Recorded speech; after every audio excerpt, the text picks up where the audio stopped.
Курстун осы бөлүмүндө IT'дин кандай салалары бар экенин караштырабыз. Азырге кыскача түшүндүрүп кетейин. Эң алгачкы сала бул багдарламаны әзірлеу саласы. Яғни биздин күндөлүктүү өмүрдө колдонуп жүргөн багдарламаларыбыздын баардыгы осы саланын мамандары менен әзірленет. Ол өтө үлкен сала болуп саналат және Казакстанда өтө катты дамыган. Сондуктан оны биринчиден караштыратын болобуз. Экинчи сала бул аппараттык сактама, яғни компьютердин темир терсектерин жасоо менен айналышатын сала. Мисалга процессор болсун, мәліметтерді сақтайтын жады болсын, немесе видеокарта болсын, ойындарды ойнауға көмектесетін. Немесе мысалға Wi-Fi роутер, интернет тарататын, осының барлығы осы саланың мамандарымен әзірленеді. Үшіншіден, ақпараттық қауіпсіздік. Ол да өте маңызды сала.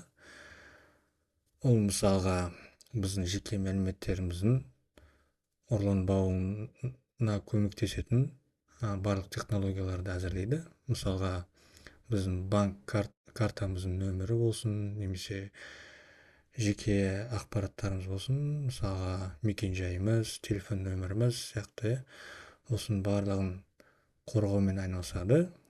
Яғни хакерлерден және алаяқтардан біздің мәліметтерді қорғаумен айналысады. Және төртінші сала ол IT қызметтер. Яғни біздің компьютерлеріміздің, компьютерлік жүйелеріміздің тұрақты жұмысын қамтамасыз етумен айналысады.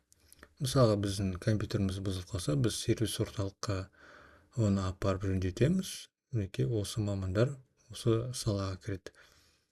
Немесе мысалға серверлер бар болсын бізде, ол сервердің тұрақты жұмысын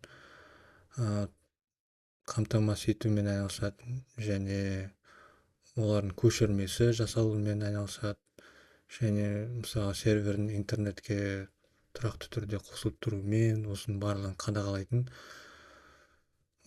осы саланың мамандары. Және тағы бір мысал, біздің бухгалтерлер кеңінен қолданатын 1С деген бағдарлама бар. Ол бағдарлама не істейді? Бухгалтерлік есепті автоматтандырады. Яғни адамның айлықтарын есептеуге және кіріс шығысты есептеуге көмектесетін бағдарлама.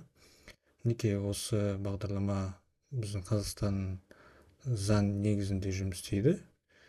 Ал біздің заң жыл сайын жаңарып отырады. Мысалға бір салықтың мөлшері өсуі мүмкін, бір салықтың мөлшері төмендеуі мүмкін, немесе тіпті алып тасталуы мүмкін. Осының барлығын тұрақты түрде уақытылы жаңартып отыру үшін осы саланың мамандары сонымен айналысады. Яғни сол бағдарламаны уақытылы жаңартып отырады. Осындай негізгі 4 саланы қарастырамыз. Басқа да салалар бар, бірақ осы салаларды курс барысында қарастырмаймыз. Бірақ қосымша ізденсеңіздер болады.